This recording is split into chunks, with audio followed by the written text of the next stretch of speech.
नमस्ते बच्चों। आज कक्षा 10 में हम ऋतुराज पाठ को पढ़ेंगे, जिसका विषय है कन्यादान। और ऋतुराज जी के बारे में हम जानते हैं कि इनका जन्म 1940 में राजस्थान के भरतपुर जिले में हुआ और इन्होंने राजस्थान विश्वविद्यालय से पढ़ाई की, अंग्रेजी में एमए किया और 40 वर्ष तक के अंग्रेजी साहित्य के अध्यापन के बाद जब सेवानिवृत्त हो गए तो जयपुर में रहने लगे और इनके कई सारे कविता संग्रह प्रकाशित हो चुके हैं। उनमें से एक मरण धर्मा और अन्य पुल पर पानी, सूरत निरत, लीला मुखारविंद हैं। इनको पुरस्कार मिल चुके हैं। सोमदत्त परिमल सम्मान, मीरा पुरस्कार, पहल सम्मान, बिहारी पुरस्कार मिल चुके हैं। और इनका जो पाठ है हमारे सिलेबस में है उसका नाम कन्यादान है। और कन्यादान जो पाठ है इसमें ये कहना चाहते हैं, कविता में माँ बेटी को स्त्री की परंपरागत आदर्श के रूप से हटकर सीख दे रही हैं। माता हमेशा बेटी को सिखाती रहती है जीवन भर, क्योंकि जब शादी हो जाती है तो वो दूसरे घर में अपने जीवन को अच्छे से जी सके। कवि का मानना है कि समाज व्यवस्था द्वारा स्त्रियों के लिए आचरण संबंधी जो प्रतिमान गढ़ लिए जाते हैं वे आदर्श के मूल में बंधन होते हैं। यानी जो भी परंपराएं हैं हमारे समाज की वो आदर्श नहीं है, वो एक बंधन है। और स्त्रियों के लिए विशेष कर कहा है कवि ने, कोमलता के गौरव में कमजोरी का उपहास छिपा रहता है। लड़की जैसा न दिखाई देने में इसी आदर्शीकरण का प्रतिकार है। बेटी माँ के सबसे निकट है, उसके सुख दुख की साथी होती हैं, इसी कारण उसे अंतिम पूंजी कहा है।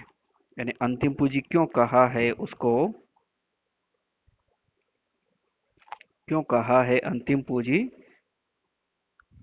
क्योंकि बेटी माँ के निकट सुख दुख की साथी होती है। ठीक है। कविता में कोरी भावुकता नहीं बल्कि माँ के संचित अनुभवों की पीड़ा की प्रमाणिक अभिव्यक्ति हैं।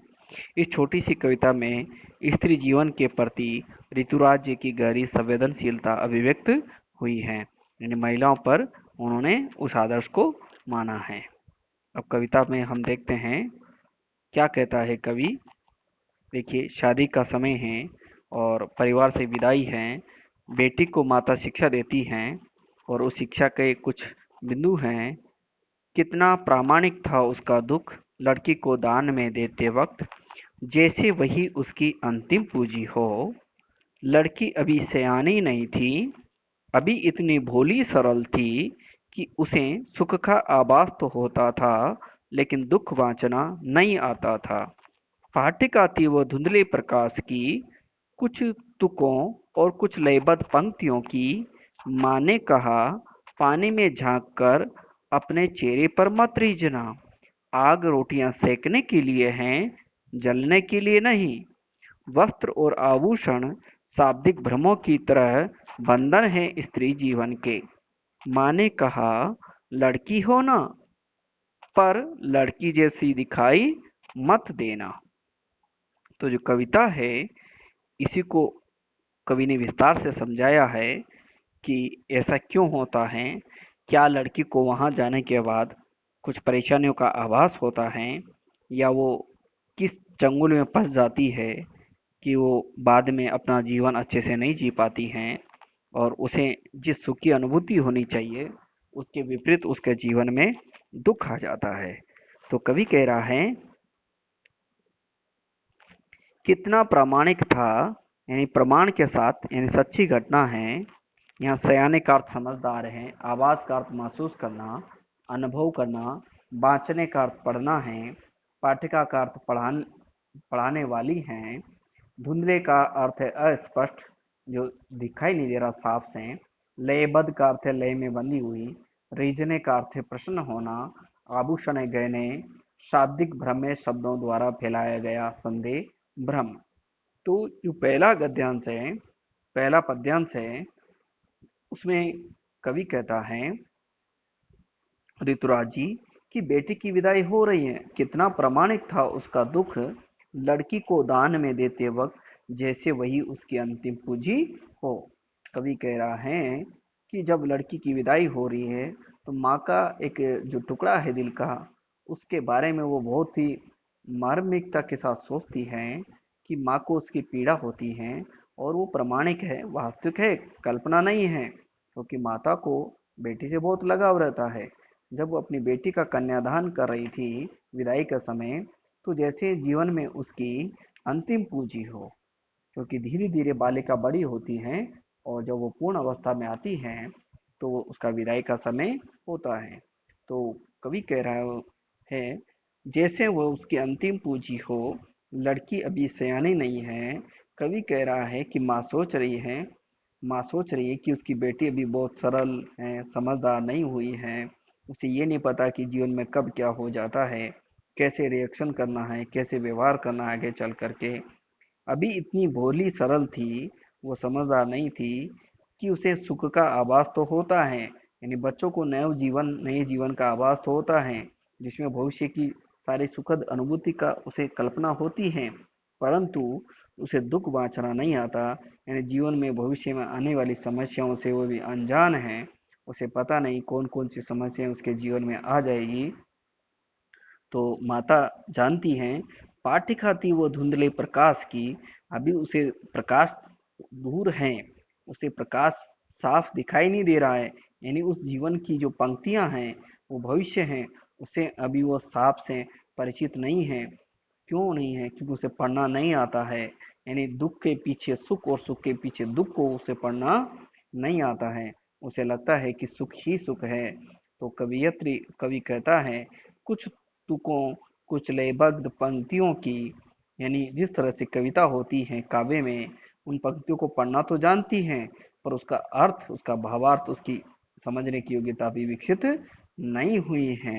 यानी उसे अभी जो अप्रत्यक्ष जीवन है, समाज है, उसको जानकारी अभी नहीं है, क्योंकि मायका का जो जीवन है ससुराल के जीवन से अलग होता है। इसलिए वो कहती हैं कि उसकी बेटी आदर्श, विनम्र, कोमल दिखाई देती है, परंतु वहां उसका भयानक रूप दिखाई देगा। माँ ने उसको बताया कि दुख का प्रमाणिक क्यों बता रही है, क्योंकि बेटी माँ के शरीर को जानती हैं और उसके बारे में वो ज़्यादा जानती हैं। जब उसे अलग होती हैं तो माँ को लगता है कि उसकी जो प्रति छाया है वो बहुत दुखी होगी, वहाँ माँ जैसा वातावरण नहीं मिलेगा। इसलिए उसे वो दुख होता है कि वहाँ जाने के बाद क्या होगा उसकी बेटी। और माँ के साथ बेटी हमेशा सुख दुख बांटती रहती हैं, शेयर करती हैं, क्योंकि उसका अपना मित्र और सब कुछ वही है। तो इसके जीवन में जब माँ बेटी से अलग होती हैं तो वो अपने दुख को कैसे बांटेगी, और माता को लगता है कि वो बेटी ही उसकी अंतिम पूंजी है। और कुछ गंभीर विषय होते हैं जो जल्दी शादी होने पर बालिकाएं जान नहीं पाती हैं, क्योंकि विवाह लगता है कि का सुखों की कल्पना है, परंतु सबको पता है कि कभी कभी वो दुख में भी परिणित हो जाता है, यानी कुछ समस्याओं को भी साथ में ले आता है। आगे वाले पद्य में कहा है, माँ ने कहा, पानी में झांक कर अपने चेहरे पर मत रीझना, आग रोटियां सेकने के लिए हैं, जलने के लिए नहीं। वस्त्र और आभूषण शाब्दिक भ्रमों की तरह हैं, बंधन है स्त्री जीवन के। माँ ने कहा, लड़की होना पर लड़की जैसा दिखाई मत देना। कवि कह रहा है ऋतुराज जी, माँ के माध्यम से। माँ ने अपनी बेटी को विदाई तो कर रही है, बड़ी सावधानी से बता रही है कि बेटी, तुम जिस तरह से पानी को देखते हो और अपनी सुंदरता की भ्रम जाल में मत फंस जाना। माँ ने कहा, पानी में झांक कर अपने चेहरे पर मत रीझना। बेटी, तुम्हारा जो सौंदर्य है उसको देखकर तू प्रसन्न मत होती रहना, क्योंकि तुम्हारा सौंदर्य ही सब कुछ नहीं है।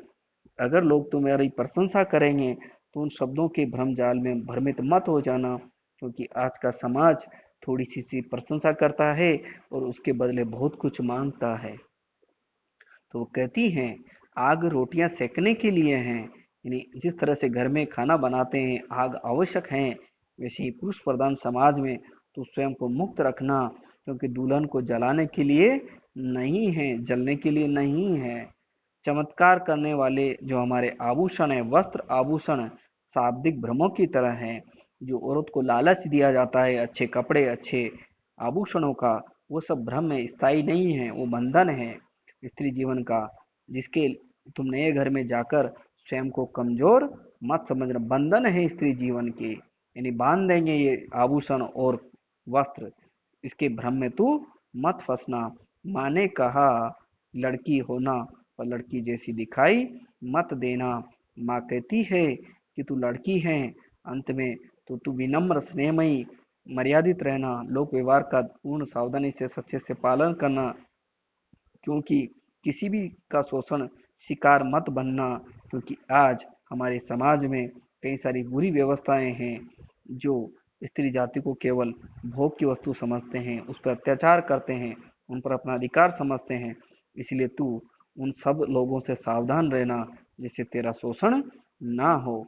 क्योंकि माँ अपने अनुभव से उस दर्पण की जैसे अपनी सुंदरता में जो देखकर ससुराल पक्ष की जो प्रशंसा है उसको सुनकर उसमें मुग्ध मत हो जाना, क्योंकि कई बार प्रशंसा के पीछे बड़ा छल होता है। इसलिए सावधान करते अपनी बेटी को कि तू हमेशा सावधान रहना। आग के माध्यम से कवि कहता है कि आज हमारे समाज में दहेज की समस्याएं, अनमेल विवाह, बाल विवाह, कई सारी समस्याएं हैं जिनकी वजह से बालिकाओं की कम उम्र में शादी हो जाती है और उन्हें ससुराल का पता नहीं होता है कि उनके जीवन में कौन सी समस्याएं हैं। तो इसलिए वो दहेज की समस्या आदि प्रताड़ना से उन्हें कई सारी लड़कियों को निर्दयी लोग जला भी देते हैं। इसलिए हमें सावधान रहना है कि हमारा जीवन वैसा नहीं है जैसा हम सोच रहे हैं। और वस्त्र आभूषण कह रहा है कि संसार हमेशा चमचमाते वस्त्र आभूषण हमें आकर्षित करते हैं, क्योंकि शादी होने के बाद महिलाओं के लिए वो कई सारी सुंदरता में उनको माना गया है। तो वैसे ही हम जीवन के बंधन में हैं। ये गुण नहीं है, ये बंधन है कि जो आपको लग रही है ये सुंदरता, उस पे कभी कभी हमारी मौत का या हमारे दुर्भाग्य का कारण बन जाते हैं। माँ अपने बेटी को सचेत इसलिए भी कर रही है क्योंकि आज हमारे समाज में अनेक विकृतियों से भरा हुआ है, कई सारी दुर्भावनाएं हैं और इंसान के मन को परखना बहुत कठिन होता है। ऐसा नहीं है कि दुनिया के सभी लोग बुरे हैं, पर कुछ अच्छे समझदार लोग भी हैं। लेकिन कभी वातावरण को देखकर इंसान को हमेशा सचेत रहना है, क्योंकि कभी कभी बालिकाओं के साथ धोखा छलावा हो जाता है। तो कवि कहता है कि समाज में जो हमारी बुरी बातें फैली हुई हैं उनकी वजह से आज बहुत सारी बालिकाओं को अत्याचार सहना पड़ता है। इसलिए वो कहती हैं कि तू लड़की होना, लेकिन लड़की जैसा दिखाई मत देना, क्योंकि तेरी विनम्रता कोमलता ही तेरी अत्याचार का कारण ना बन जाए। क्योंकि हमारा समाज पुरुष प्रधान है और स्त्री जाति को दबाने की प्रवृत्ति कई बार उजागर होती है, तो स्त्री को केवल उपभोग करता है वो। और समाज में ऐसे नियम हैं जो पुरुषों के प्रति ज़्यादा है, महिलाओं के साथ भेदभाव होता है।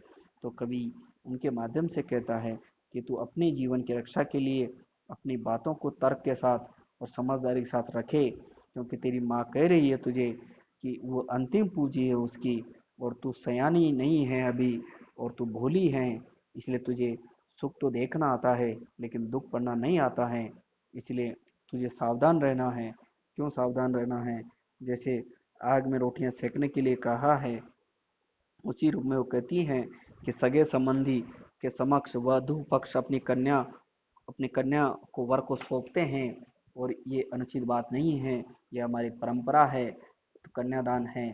फिर भी हमारे समाज में आज स्त्री की सुंदरता को बंधन बांध दिया गया है। यदि किसी नारी को वश में करना हो तो उसकी प्रशंसा करते हैं, और वो सुंदरता की प्रशंसा इतनी करते हैं वह न चाहते हुए भी मर मिटेगी। इसलिए आपने देखा होगा हीरो हीरोइन के जीवन में भी की प्रशंसा सुनकर लड़कियां दीवानी हो जाती हैं और वो सौंदर्य के जाल में फंस जाती हैं, और नायक कठोर पति बनकर उनसे हर प्रिय अप्रिय काम करवाते हैं। तब नायिका को बोध होता है कि उसका जो सौंदर्य मात्र एक छलावा था, वास्तव में एक वो सामान्य नारी है।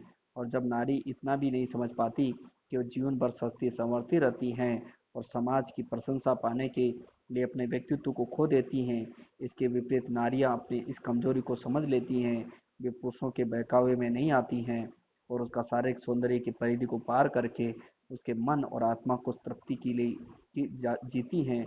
वे शिक्षा अध्यय आत्म के नाम क्षेत्र में भी नाम कमा सकती हैं। इसलिए कवियत्री कवि कहना चाहता है कि लड़की होना और लड़की के साथ तुझे सावधान भी रहना है, क्योंकि आज परिवार में नारी का सम्मान सर्वोपरि है, चाहे बहू हो या बेटी हो, बहन हो। इसलिए माता उसे शिक्षा देती हैं, हमेशा समय अनुकूल अपने जीवन के अनुभवों के आधार पर वो बताती हैं कि बेटा सचेत रहिए, क्योंकि हमारे समाज में अभी भी बहुत सारी कुरीतियाँ फैली हुई हैं जिनसे समाज को जागरूक होना है। इसलिए सावधानी ही सतर्कता के लिए अच्छा संदेश है। इसमें एक कविता भी है, मैं लौटूंगी नहीं। ये अफगानी कवित्री मीना किस्वर कमाल की कविता है, जिसकी पंक्तियां हैं, मैं जगी हूँ स्त्री हूँ, मैंने अपनी राह देख ली है, अब मैं लौटूंगी नहीं, मैंने ज्ञान के बंद दरवाजे खोल दिए हैं, सोने के गहने तोड़कर फेंक दिए हैं, भाइयों में अब नहीं हूँ जो पहले थी, मैं एक जगी हुई स्त्री हूँ, मैंने अपनी राह देख ली है, अब मैं लौटूंगी नहीं। तो इस तरह से कवि इसके माध्यम से भी बताता है कि आज भी समाज में कन्यादान में भोली हैं लड़की, और वो सौंदर्य के जाल में बंधी हुई हैं, अपने गुलामी के कारणों से अनजान हैं, सोने के आभूषणों से पुरुष का गुलाम बनाते हैं। तो मैं लौटूंगी नहीं कभी में कन्या जागरूक हो उठती हैं, उसने जान लिया कि सोने की जंजीरें उसके लिए बंधन है, इसलिए अब उसके सब गहने गहने तोड़ डाले हैं, उसने अपनी कमजोरी को, अपने लक्ष्य को, अपनी दिशा को समझ लिया है। इस प्रकार मैं लौटूंगी नहीं कन्यादान की कन्या की जागरूकता के बारे में बताती है।